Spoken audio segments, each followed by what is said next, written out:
1, 2, 3.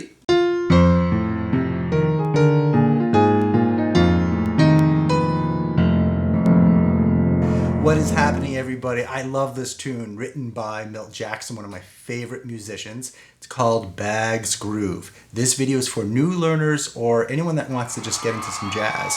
In this video, we are going to be looking at the F blues scale, and then we're going to be looking at the melody. And there's also, before I forget, there's a PDF that you can take advantage of. It's complimentary. It has the fingerings and all that stuff. And I have 2 different bass lines, so you might want to take advantage of that. We're going to go through the basics, the bass line, and then the second bass line is a bit hipper because of inversions, so there's going to be some coordination issues, which I'll address slowly. And then, of course, I'll play along to see if you can get through everything.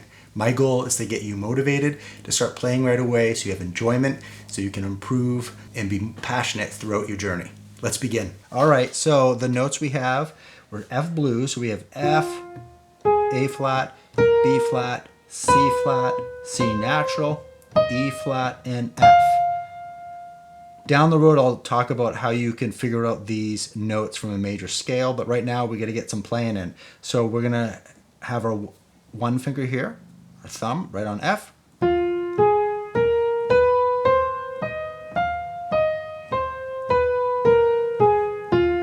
Landing points. We want to make sure our third finger is on B flat and then our thumb on C flat, also known as B. Get it? All right, here we are learning the melody Bag's Groove. If you're really into jazz and you want to get into it, this is a great melody start because it's pretty simple. It doesn't extend more than a fifth, and all the notes are used from the F blues scale, except for C flat. Let's try this. All right, so I'm going to simply play and demonstrate, and then I'll go over the fingering. Slow. Take the pickup by playing 4. 2, 3, 4. 1, 2, 3, 4. 1, 2, 3, 4. 1, 2, 3, 4. And that, by the way, can be a good tempo as well. It's a good performance tempo. This tune's been played at many different tempos. Now, academically, when we swing, you want to say the eighth notes are rounded, okay? So you might want to think 1, 2, 3 versus straight would be 1 and 2 and. Really important, the best thing is to listen. Listen to a lot of jazz singers, listen to wind players. They really can help get that feel. And of course, the strong beats in jazz, in this case, would be beats 2 and 4. Now, I'm going to demonstrate both hands. Oh, I didn't, whoops, sorry. Right hand, we have our 1 and then a 5. And then 4, 3, 4. And then I have a 3, 1, 3, 1, 2, 1, 2. It's funny, and video time, right? Flat hands, but we never play that way. Both hands, here I go. 2, 3, oops, we're down here. I wanted to show here as a teacher, but I wrote it down here so it has a little thicker sound with the bass. So that, if that's challenging, you can take it up an octave, but this would be a good starting point to get used to different parts of the keyboard. So for the left hand, we have the 1, the root, the 4 chord, but I'm just playing the root. And then the 5th chord would be what? Would be C. All right, I'll demonstrate the first phrase where I use the 1 and the 4 and part of the 1. 2, 3, 4. 1, 2, 3, 4.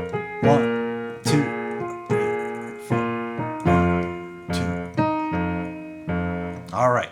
Did you get that? If it's hard, just take your time. You're staying in that 5-finger position. I do want to demonstrate when we get to the C chord.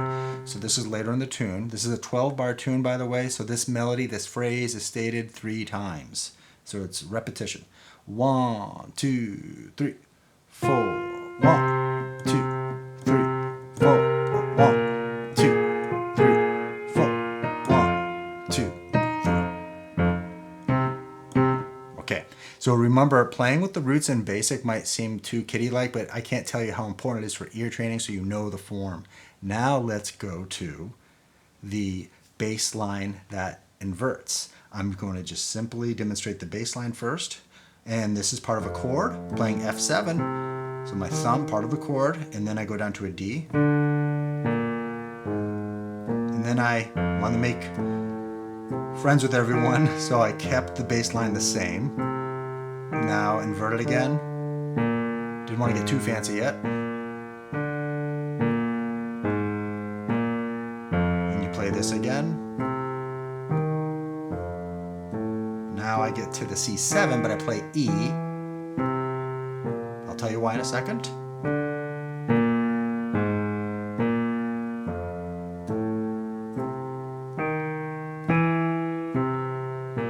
I played the E because I wanted to. No, a few reasons. One, it's called approach notes, half steps, so it's known as like very smooth voice leading in a way, so it resolves nicely. Do you always have to do that? No.